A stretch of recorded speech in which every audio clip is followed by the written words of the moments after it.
Não tenha medo das coisas que acontecem fora da sua vista. Não tenha medo das coisas que estão acontecendo fora do teu raio de alcance da visão. Apenas confie em mim.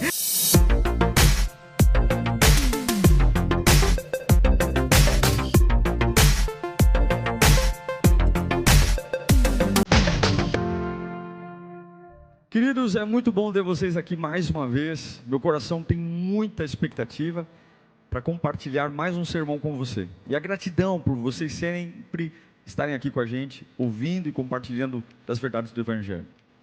Nós vamos abordar hoje um tema que faz tanto sentido para aquilo que estamos vivendo: estar escondido em Deus.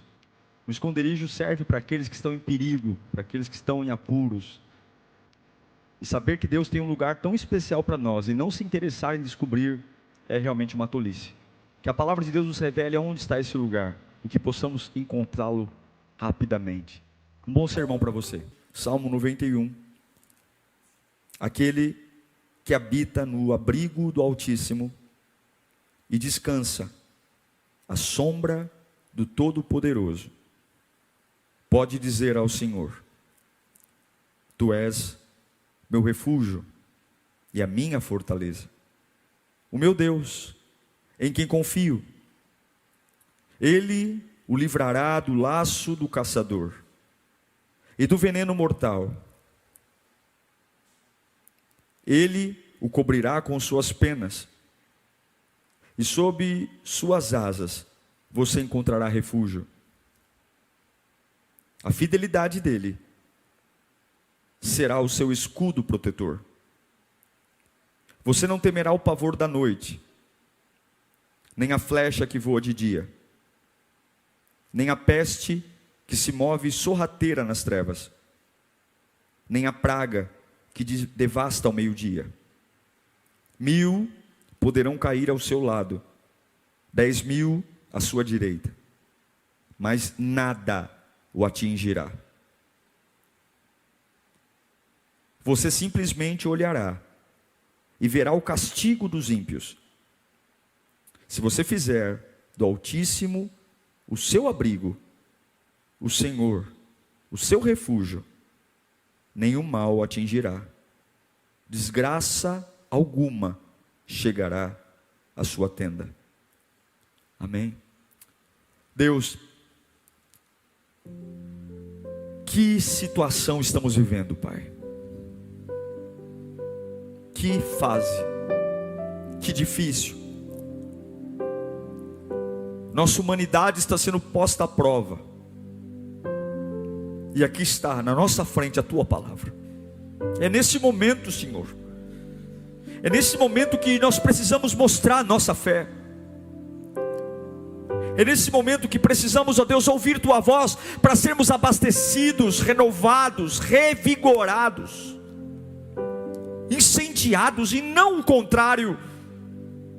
Não é hora de se esfriar, não é hora de parar, olhar para trás, não é hora de entregar nada, é hora de se erguer para mostrar a diferença entre os que servem e os que não servem. Fala conosco, Pai, nós precisamos, por clemência, nós te pedimos, fala conosco, meu Deus. Fala para ser um estrondo na nossa alma, fala para ser um cataclisma no nosso espírito, fala para ser, Deus, uma voz que vai nos pôr em pé diante de tudo que estamos enfrentando e ainda iremos enfrentar, em nome de Jesus, amém. Eu acredito que a diferença entre sofrer e ser torturado está naquilo que se enfrenta. Vale a pena sofrer por algo que pode ser revertido. Sim, vale a pena sofrer por algo que posso dar um novo significado.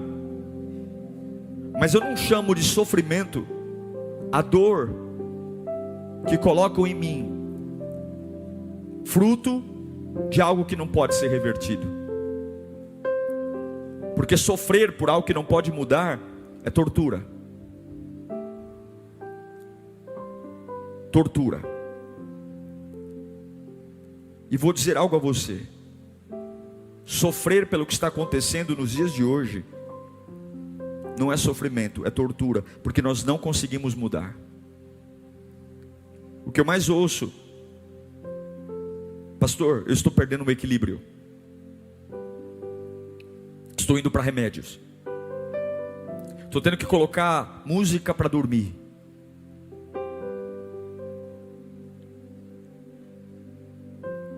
Estou falando palavras que não deveria. Nossa, eu nunca falei assim na vida. Eu nunca me peguei falando assim. Nossa, e agora eu falo direto. Nunca falei palavrão. Nunca bati no meu filho como tenho batido ultimamente. Nunca errei tanto relatório, matemática, como tenho feito agora. Porque nesse momento, a gente está descobrindo as vísceras da nossa paixão por Deus.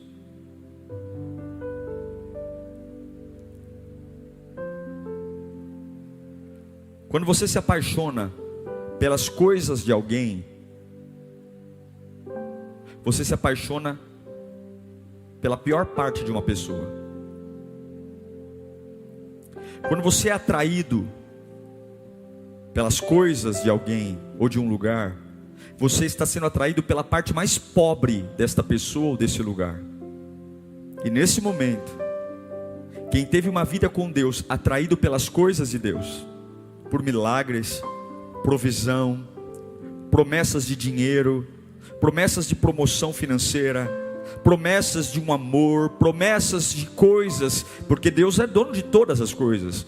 Sim, Deus pode tudo, Ele pode abrir portas, fechar portas, Ele pode provocar milagres, mas quem teve uma relação com Deus até hoje, eu digo para você que a parte mais pobre de Deus são as coisas dele. O melhor de Deus não são as coisas de Deus. A parte mais barata de Deus são as coisas, os milagres, o dinheiro, a cura. As melhores coisas de uma pessoa é o que ela é. E nesse momento nós precisamos revisar a nossa unidade com Deus. Será que eu amei as coisas, as promessas, as boas notícias, ou de verdade a minha relação com Ele era uma relação íntima? E o Salmo 91 vai nos trazer um alerta. Ele vai dizer: aquele que habita no abrigo do Altíssimo e descansa à sombra do Onipotente. Os 15 versículos, ou os 14 versículos, depois do primeiro versículo do Salmo 91, só são características desse abrigo. O autor, do versículo 2 ao versículo 15, ele só fica dizendo os benefícios daquele que vive no abrigo do Altíssimo, daquele que mora no esconderijo. E aí ele vai listar um por um: a proteção, o cuidado, o abrigo, olhar para os adversários e não ser atacado, 1000 cairão ao meu lado, à minha direita. Mas tudo isso começa por uma única questão: onde fica esse esconderijo? Se alguém puder me dar um endereço agora, eu quero ir para lá, porque está insuportável ficar na minha casa. Eu quero estar escondido em um lugar. Está insuportável ligar a televisão. Está insuportável ouvir as notícias. Está insuportável abrir o extrato bancário. Está insuportável ter esperança, orar, e olhar para a pessoa que eu estou orando e ver que não há melhora. Me dê o endereço desse esconderijo, porque eu quero ir para lá. Onde fica? E eu sei que se tivesse um lugar físico, e eu publicasse no chat aqui agora o endereço, eu sei que muita gente se locomoveria de qualquer parte do mundo para ir para esse esconderijo, porque nós sabemos o quanto é importante estar escondido. Como é importante algumas vezes dar um tempo, não é? Dizer: olha, eu preciso de um tempo. O problema é que o tempo na vida humana nunca nos descansará. Nunca. Agora observe algo. O texto diz: aquele que habita no abrigo, em outras versões diz esconderijo. A palavra abrigo e esconderijo é diferente de casa, é diferente de hotel, pousada. Abrigo e esconderijo tem um público-alvo. Qual é a finalidade de se construir um abrigo? Qual é a finalidade de se construir um esconderijo? Para quem é o abrigo? Quem se beneficia de um abrigo? Quem se beneficia de um esconderijo? Em que situação uma pessoa se beneficia para estar lá? Quando nós falamos de abrigo, esconderijo, estamos falando de pessoas que estão em perigo. É gente que está realmente ameaçada. É gente que está a ponto de perder algo.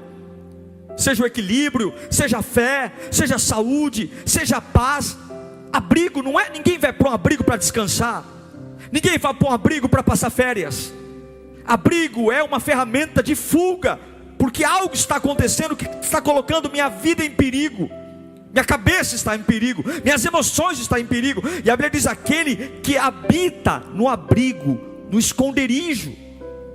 Uma pessoa que a vida está tudo bem, não precisa de abrigo. Uma pessoa que a vida está em ordem, não precisa se esconder. E quando a gente fala de perigo, irmão, cada um tem o seu. Se eu perguntar para você as coisas que você tem medo, talvez vão ser muito diferentes da minha, porque a nossa percepção de perigo depende da vida de cada um. Quem já sofreu um afogamento numa piscina, nunca mais vai entrar numa piscina igual, por mais que as outras pessoas digam: pula aí, é rasa. Mas ela sabe que aquela piscina representou em algum momento da vida dela um perigo. Quem já sofreu queimaduras, sabe que por mais que esteja num ambiente seguro, mas só vê ali um forno a lenha, uma pizzaria com aquela chama, já traz lembranças. Porque cada um tem a sua percepção de perigo. Cada um tem a sua percepção. As nossas experiências vão nos dizendo o que é mais perigoso e menos perigoso. O ponto é, a gente sempre vai passar por tempestades, crises, vendavais. E a gente só aprende a dar valor ao abrigo em tempestades, crises e vendavais.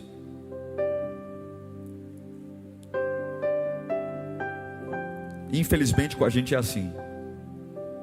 Se não está molhado o corpo, se não temos frio, a gente não liga para o abrigo. Para de orar, para de ler a Bíblia. Mas o desafio desse salmo é: se a Bíblia me garante, e nós estamos vivendo uma tempestade agora, São Paulo está numa tempestade, o Brasil, o mundo está numa tempestade, estamos em perigo, eu estou em perigo, você está em perigo, e a Bíblia me diz que há um lugar que se eu for para lá, eu vou ser escondido, eu vou ser protegido, e nada vai acontecer comigo de mal. Me perdoe você, mas eu quero ir agora para esse lugar. Eu não quero ficar mais nenhum dia da minha vida longe, porque se a minha Bíblia diz que existe um lugar onde Deus me esconde, onde é um lugar feito em Deus exclusivamente para pessoas que estão em perigo, para pessoas que estão sendo ameaçadas, pessoas que estão em crise, meu Deus, tem que ser muito sonso para ler a Bíblia, Deus dizer: tem um lugar, e eu fazer cara de paisagem, de besta, e dizer: eu quero ir para lá. Eu preciso ir para lá. A pergunta é: onde é? Não é físico, não é um prédio, não é uma construção, não é um culto online. E a questão é: nem todo mundo encontra esse lugar, porque esse lugar é para pessoas que estão em perigo, e nem todo mundo se sente em perigo.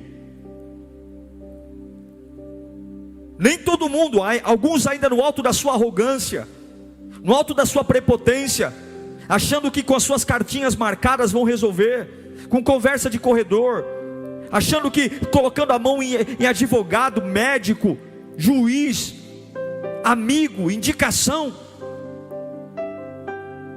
Não é um lugar físico, é um lugar para quem está em perigo, e é um lugar no espírito. É um lugar que você não vê com os olhos físicos. É um lugar que você não vê. É um lugar que você encontra primeiro com adoração. Olha, irmãos, muitos pensam que adoração é emoção. Alguns pensam que adoração é um sentimento de emoção. Não é. Adoração é um ato racional. Adoração é uma busca inclinada, que eu sei que Deus tem um lugar para mim. Adoração é uma busca profunda, é um lugar que você entra e o inimigo não te acha mais. É um lugar que você entra e as maldições não te acompanham mais. É um lugar que você entra, a traição, as preocupações, a ansiedade, elas simplesmente não te veem mais, porque você está escondido.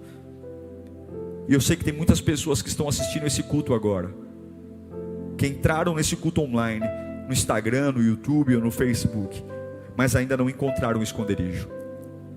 Estão tentando mudar a cor da parede, estão tentando trocar de casa alugada, ou tentando trocar de namorado para ver se dá certo, tentando fazer trocas humanas e naturais, mas esse lugar que Deus prometeu para nós, os olhos não veem, as pessoas não preenchem. Esse esconderijo não é um lugar à vista, mas é uma promessa, e eu creio na Bíblia. O Salmo 91 diz: de onde veio o esconderijo? Tu és o meu refúgio e a minha fortaleza. Esse esconderijo é o próprio Deus. Sim, Ele é o meu refúgio e fortaleza. Quando tudo de ruim vem, quando todos os ataques vêm, quando eu me sinto incapaz, impotente, fraco, ameaçado, roubado, traído, e aí a minha alma diz: você está em perigo, os alertas vêm, a pressão cai, eu fico branco, a boca seca, as pernas ficam cambaleadas, as lágrimas rolam, e aí eu quero um abrigo físico. Não, tu és o meu refúgio, a minha fortaleza. Tudo isso que vem contra nós, Deus é a nossa proteção. E pode ser algo simples de dizer, mas não é, porque o versículo 2 termina: tu és o meu refúgio e fortaleza, em quem confio. Em quem confio. Esse é o caminho para achar o abrigo. Esse é o caminho. Para que eu preciso de um Deus que não confio? Por que adorar um Deus se eu não confio nele? Por que eu preciso de um Deus se sou eu que cuido de mim? Para que eu preciso de um Deus se sou eu que resolvo os meus problemas? Para que me serve um Deus se sou eu mesmo que equilibro as minhas emoções? Para que eu preciso de um Deus se sou eu mesmo que curo minhas enfermidades, meus chazinhos, minhas coisinhas? Para que eu preciso de um Deus se eu mesmo busco recursos humanos para visitar o vazio da minha alma? Para que eu preciso de um Deus se sou eu mesmo que tento resolver meus problemas em casa? Se ao invés de pedir ajuda de Deus, para que quando os problemas começarem em casa, eu mesmo abro minha boca e começo a brigar com todo mundo, achando que a minha voz vai poder colocar a casa em ordem. Você pode ser filho, você pode ter sido batizado, mas ainda você pode ser um filho pródigo, fora do abrigo da casa do Pai. Ter um Deus que não se confia não serve para nada. Digita isso. Ter um Deus que não se confia não serve para nada. Escreva aí no chat. Eu sei que a frase é longa, mas você tem que escrever. Ter um Deus em que não se confia, não serve para nada. A diferença entre um cristão que não confia em Deus para um ateu não tem diferença. Nós criticamos os ateus. Como é que pode não crer em Deus? Que adianta eu dizer que creio em Deus se não confio nele? Que adianta? É a confiança que nos leva ao esconderijo. É a confiança que nos leva a esse lugar de paz e calmaria e de proteção, que quando eu sou atacado, estou em perigo. É a confiança. Eu não preciso de confiança para comprar um carro, eu não preciso de confiança para engravidar a minha esposa, estar lá na maternidade, atrás do vitral, esperando a criança ir para o berçário. Eu não preciso de confiança quando sou promovido na empresa. Eu não preciso de confiança para passar no spa e perder peso. Eu não preciso de confiança para arrumar uma namorada ou para uma paquera, mas eu preciso de confiança para épocas sombrias. Para épocas sombrias, abrigos não são para épocas seguras, abrigos são para épocas perigosas, abrigos são para épocas difíceis, abrigos são para épocas que as matemáticas não batem, são para épocas que a minha emoção não sabe digerir o que está acontecendo, minha alma está em colapso, e eu preciso, em nome de Jesus, levantar uma bandeira, hastear uma bandeira no meio do meu medo, no meio dessa situação terrível, e eu preciso declarar algo. O meu abrigo, o meu esconderijo, a minha blindagem está em confiar no Deus da minha salvação. A sua confiança sempre vai ser provada, sempre, sempre, sempre, sempre, sempre, sempre, porque Satanás sabe que o dia que ele quebrar a sua confiança, você está exposto. O dia que o diabo quebrar sua confiança, você está exposto. O dia que o diabo quebrar a sua confiança em Deus, você está exposto. Um dia o diabo vai até Deus e diz: eu duvido que ele confie em ti, Deus. Ele confia em ti porque ele tem coisas. Ele tem filhos, ele tem dinheiro, ele tem saúde, ele tem um bom casamento. Eu duvido que no dia que ele perder tudo, que ele vai buscar o abrigo em ti. O que Deus diz? A parte mais barata de Deus são as coisas de Deus, mas a parte mais nobre é amá-lo pelo que ele é, não pelo que ele faz. Deus disse: ok, Satanás, vamos ver se ele vai encontrar um abrigo. Tire tudo. Só não toque na vida dele, mas tire tudo. Tire a casa, tire os bens, tire os filhos, arrebenta o casamento dele. Tire tudo. Tire tudo. E nós vamos colocar a confiança dele à prova. A única coisa que Deus fez foi pôr uma cerca de proteção na vida dele. O resto, tire tudo. Em todo lugar que Deus não permitiu proteção, que foi a vida, o diabo arrancou. A casa queimada mata os 10 filhos. A reputação dele foi destruída. A saúde foi arrebentada. E diante de tudo isso, ele fala em Jó 23:10.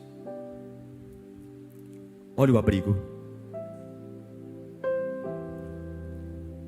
Olha o abrigo. Mas ele conhece o caminho por onde ando. Se me puser à prova, aparecerei como ouro. Se o Senhor está tirando coisas de mim, eu não vou enlouquecer. Eu vou me tornar uma pessoa melhor.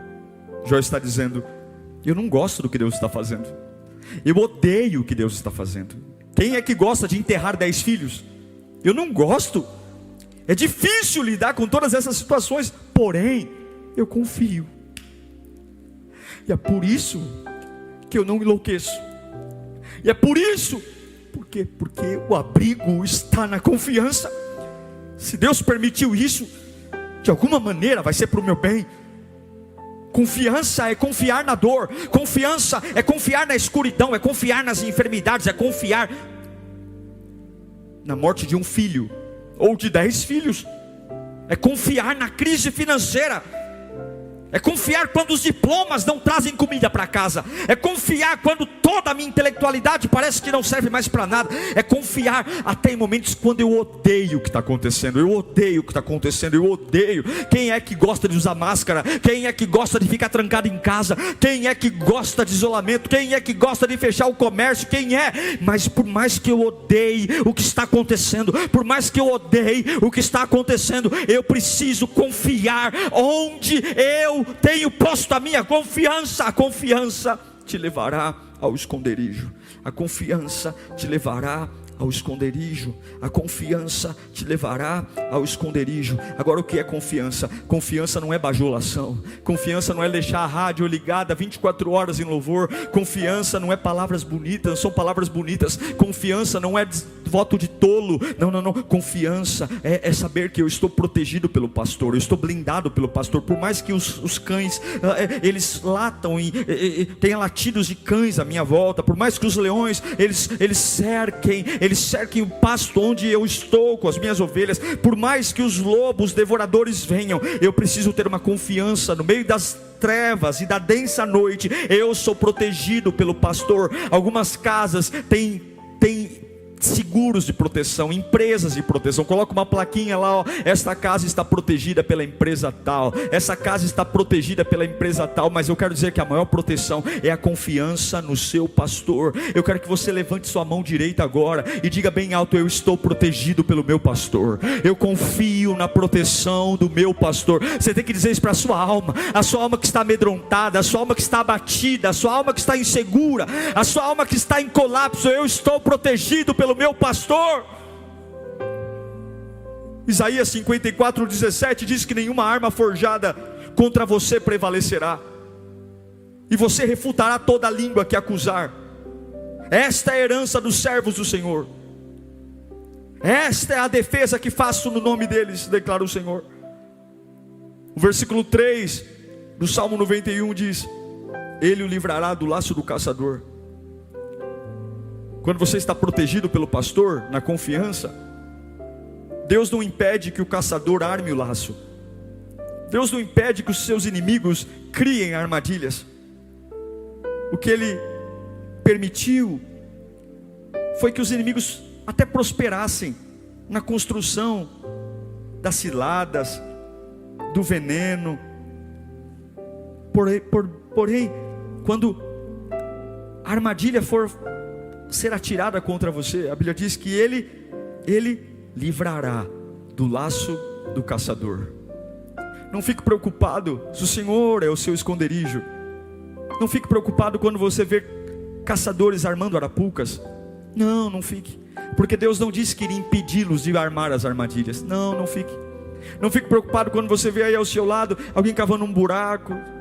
Não fique preocupado quando você perceber que tem espada chegando, traições, punhaladas. Não, porque Ele não disse que impediria o caçador de fazer o laço.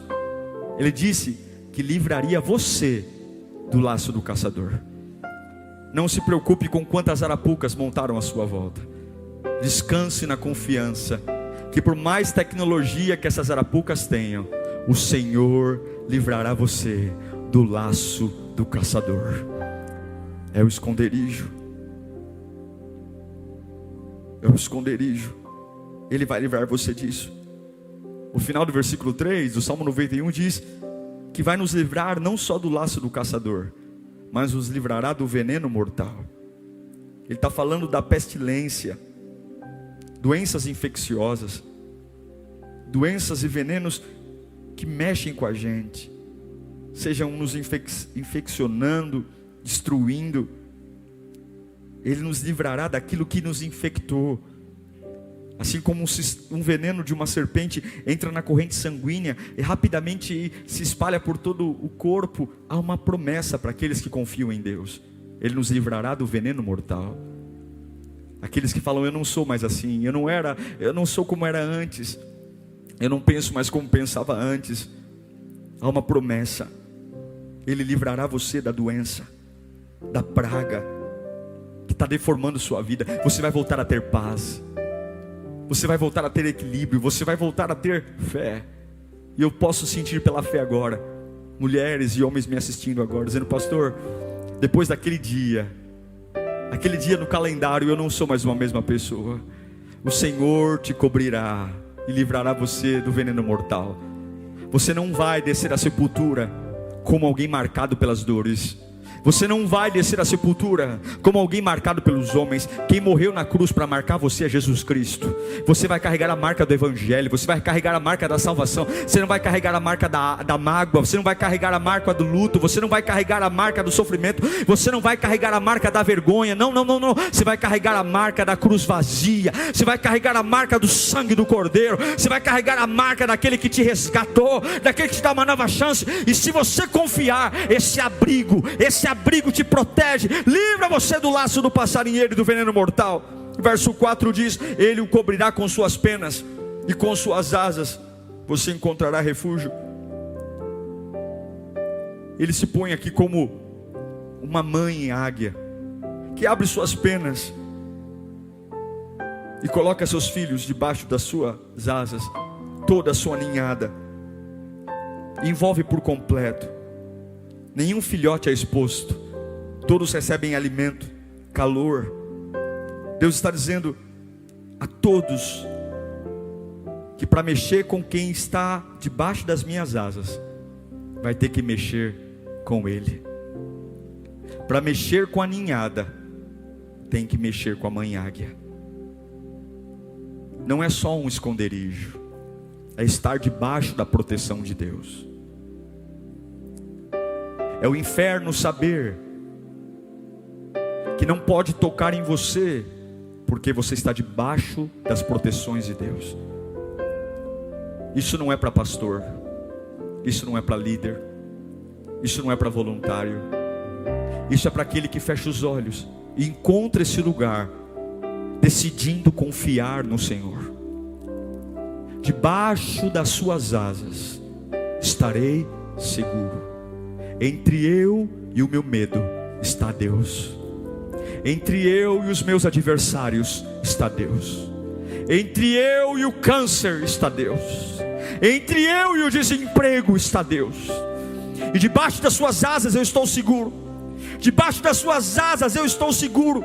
Para mexer comigo tem que tocar nas asas de Deus. E Satanás não tem medo de mim, Satanás não tem medo da minha casa, do meu dinheiro, da minha inteligência. Mas Satanás não ousa relar um dedo sequer em uma das penas das asas do meu Deus. Em nome de Jesus, confie nele.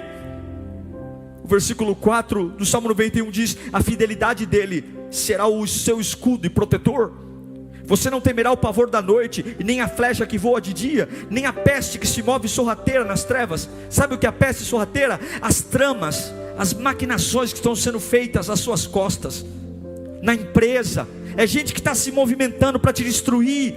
E aí as pessoas começam, você tem que fazer alguma coisa. É a peste que se move sorrateira nas trevas. E ele está dizendo: não tenha medo do pavor da noite. Não tenha medo das coisas que acontecem fora da sua vista. Não tenha medo das coisas que estão acontecendo fora do teu raio de alcance da visão. Apenas confie em mim. Não tenha medo do que voa de dia. Não tenha medo da peste sorrateira nas trevas que vai rastejando. Não tenha medo da praga que devasta ao meio-dia, aquele sol escaldante e queima a lavoura e destrói. Não tenha medo do que as pessoas estão sofrendo à sua volta, porque você não é sustentado pela média das pessoas que vivem com você. Você não é sustentado pelas pessoas que moram na rua com você. Você não representa uma estatística, porque 1000 podem cair ao seu lado e 10.000 à sua direita. Meu Deus, 11.000 pessoas caindo, 11.000 pessoas no chão, 11.000 pessoas, 1.000 de um lado, 10.000 do outro. A probabilidade que eu também caia, a probabilidade que eu também sucumba ao chão, a probabilidade que eu também desanime. Não é possível. No meio de 11.000 desanimados certamente vai parar.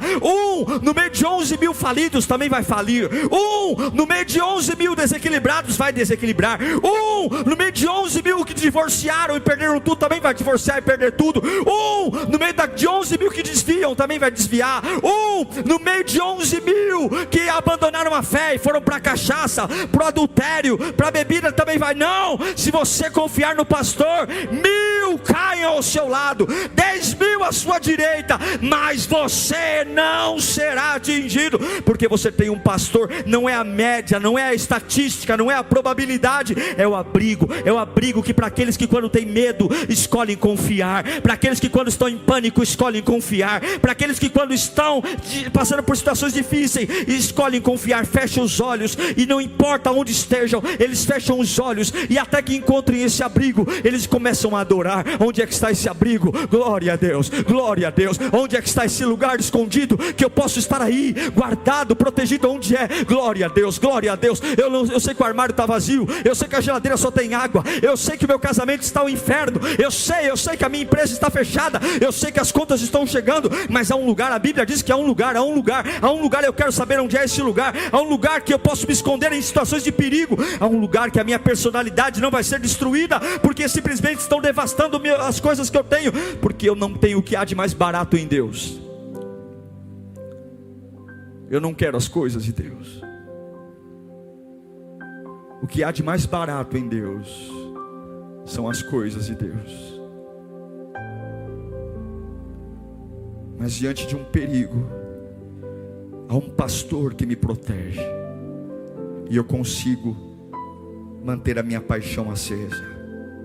Só quem já passou por uma situação de perigo sabe o quanto é impossível se conter num lugar de segurança.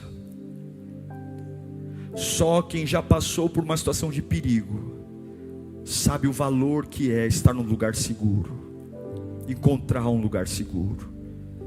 Só quem já passou pelos becos da vida, os becos escuros, amedrontadores, sabe o valor de uma luz acesa, sabe o valor de uma pessoa da segurança pública.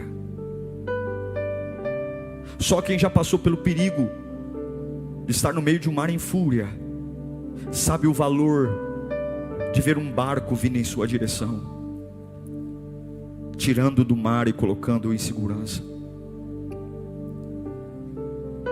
Só quem já passou por uma situação de perigo em um voo sabe a paz que é quando você percebe que o avião está pousando em solo.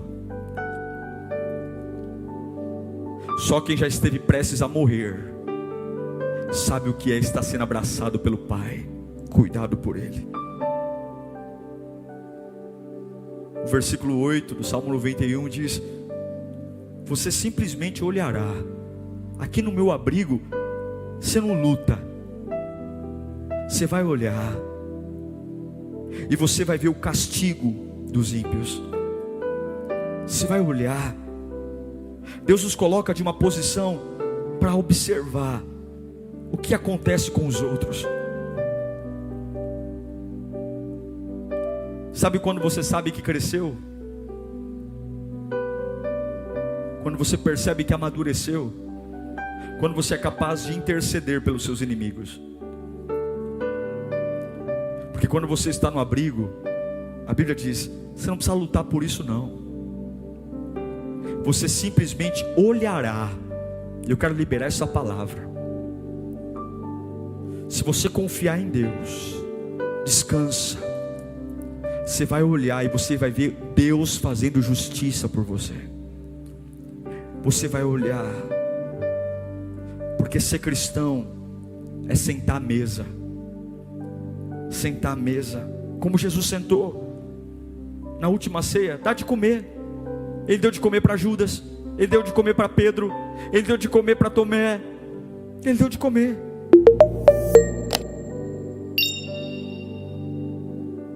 Judas, eu vou passar por algo terrível, mas tudo que você fizer contra mim vai fazer eu subir meu nível. Por quê? Porque Jesus estava no abrigo da vontade do Pai, confiava no Pai. Você não está sozinho nessa. Há um esconderijo. Você pode escolher ser sempre medido por suas fraquezas e ficar prostrado ou se erguer. Como é que se mede a força de um exército, pelo amor de Deus? Pela armadura, pela espada, pelo escudo? Não. Você só consegue medir a força do exército quando você fere o exército. Só dá para saber a força do exército quando esse exército sofre um ataque. Quando esse exército sofre uma emboscada. É ali que você fala, esse exército é forte. Eles são bem treinados. É o ataque, é a ferocidade do inimigo, é o perigo, é a ameaça, é a tempestade. Tudo isso revela a real força. E se não dói, não ajuda. Exercício que não dói, não gera efeito. Se não dói, não ajuda. E existe um esconderijo para você. Eu quero estimular você nessa noite, nesta manhã, perdão, a procurar esse lugar comigo. Quero ler de novo o Salmo 91. Aquele que habita no abrigo, no esconderijo do Altíssimo, e descansa à sombra do Todo-Poderoso. Se você for a Ele, Ele vai curar você. E como é que eu entro nesse lugar, pastor? Adorando. O Senhor vai abrir portas do esconderijo para você nessa manhã. Aleluia. Você que está cansado, você que está em perigo, fala, pastor, eu estou sozinho. Não sinta pena de você não. A gente tem que ter pena de quem não tem esperança. Se existe cura, não deveria existir choro. Se existe esperança, não deveria existir desistência. Eu tenho que ter pena de quem não tem esperança. Eu tenho que ter pena de quem acabou e não acabou. Nós estamos vivos.